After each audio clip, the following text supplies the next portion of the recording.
Welcome back into the Motor Index, folks. And the regular season in the NASCAR Cup Series is coming to a climax. We are coming into the crunch time of the regular season. 6 races remaining in the regular season this weekend in Dover, Delaware. The NASCAR Cup Series will be a short track, high banked oval. Cannot wait to get back to the oval races after the past few weeks of road courses and a whole lot of Shane Van Gisbergen leading and winning. So it should be good to get back to Dover. Hopefully get hopefully some new people in the mix. I think there is going to be a lot of similarities as far as who's in the mix, but it will certainly not be SVG dominating the whole time. That is for sure. But yeah, there's a lot of storylines to come in at Dover. I think more so than we're used to, with Dover being one of the earlier races in the year, more times than not. Typically, now this is towards the back half of the regular season, and I think it's got a little different of a vibe heading in here after the road courses. And maybe this is a brilliant move from NASCAR. Dover, not the track that has a ton of hype, but if you throw it on the back end of two road courses, especially two road courses where a road course ringer dominates, I think some people might come into Dover and potentially leave Dover with some better feelings. So should be interesting. I think the big thing we'll be looking for this weekend is the state of short track racing in NASCAR. Where is it at the moment? I'm trying to think when the last one was. It's got to be Bristol or Martinsville, probably. Not the most entertaining races. Forgetting how Martinsville went. Who won at Martinsville? Was it Denny? I think Denny won. I think that was actually a fairly decent race, if I'm not mistaken. But besides the point, we still do have work to do with the short track package, and I think this weekend will be a benchmark for where we're at with the short track package and what the next steps might be in making adjustments and stuff. So a lot to pay attention to there. Should be interesting to watch practice and qualifying and see how that goes. That'll be very interesting for sure. And like I mentioned earlier, as this is the regular season is winding down, the point standings and the cut line is becoming ever more so a storyline. Let's get into a little bit of the cut line before we get into my race picks, just because I think from now and for the next 6 weeks, this is where we really got to be focusing, is the cut line and how this shapes up, because I think there's guys within this cut line, whether you're above the cut line or below it, that have the ability to go out and win a race and lock themselves in, which will inevitably shrink that cut line. So let's see. So we obviously know all the drivers have the points, or who have wins, and I'm not going to go through all those. The first driver in on points is Tyler Reddick at plus 149 to the cut line. Chris Buescher is the next one at plus 34. Alex Bowman at plus 32. And then the first car, or the last car in the playoffs currently on points, is Bubba Wallace plus 3. And then getting below the cut line, you have Ryan Preece minus 3, Kyle Busch minus 37. Then you have AJ Allmendinger at minus 50, and then you have Ty Gibbs at minus 60. So lots of interesting storylines there. I do think we've got winners among that mix to come in the next 6 weeks. Most specifically, I think of a Chris Buescher. I think Chris Buescher can win every single race the next 6 weeks. Every single one.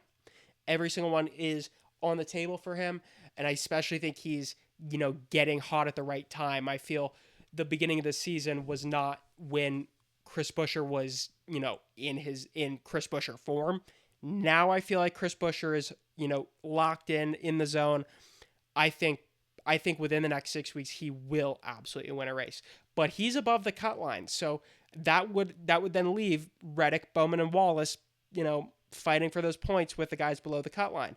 As far as guys below the cut line who could win, Kyle Busch. I mean, we think Kyle Busch can kind of win anywhere, right? But maybe not nowadays, but Kyle Busch certainly one you got your eye on. We go to the Glen, AJ Allmendinger. That's a big one you got to watch out for if you're somebody like a Bubba Wallace or an Alex Bowman. AJ Allmendinger winning at the Glen, that is a scary sight if you're one of those two guys.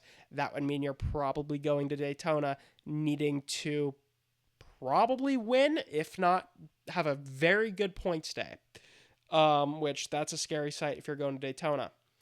Um, I think Priest would be a good guy to think about winning at Daytona if it came down to it. I think he would be one of the real dark horse candidates to get it done there, just given how solid he's been on the super speedways.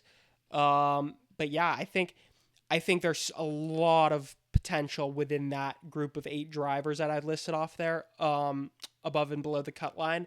And I think it's going to be pretty chaotic the next 6 weeks. So definitely stay tuned to watch that. So, but let's get right on into my race picks because I think this is, you know, one of the more predictable tracks to an extent.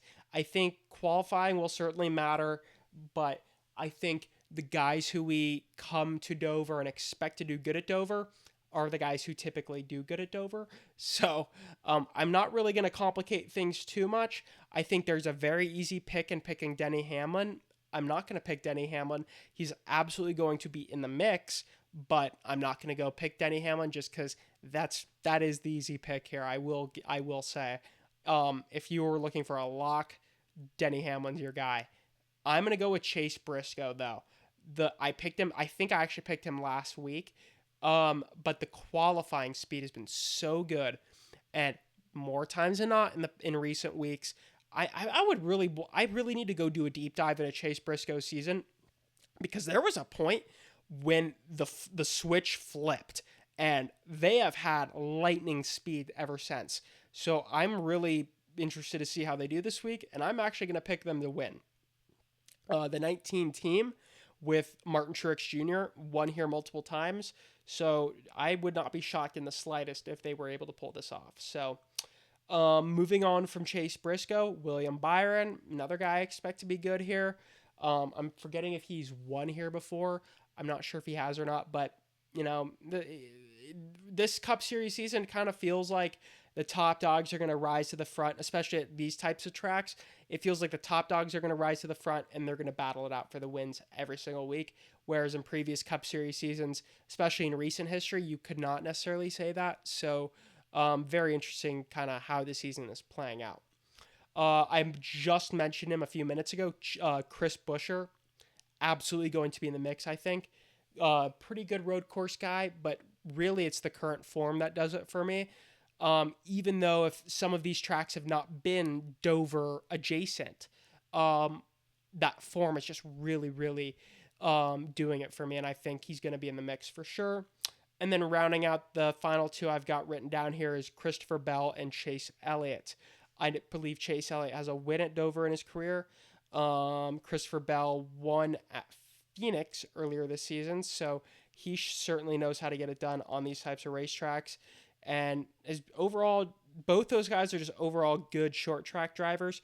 Whether they're winning or not, they're typically running inside the top 10 every single time we go to one of these types of tracks. So certainly look for those two to be in the mix. And I think with that being said, I think that's all we've got for you tonight. So thank y'all so much for watching. Please like and subscribe, and I hope you guys enjoy the races this weekend out at Dover. So thank y'all for watching. Take care, and God bless.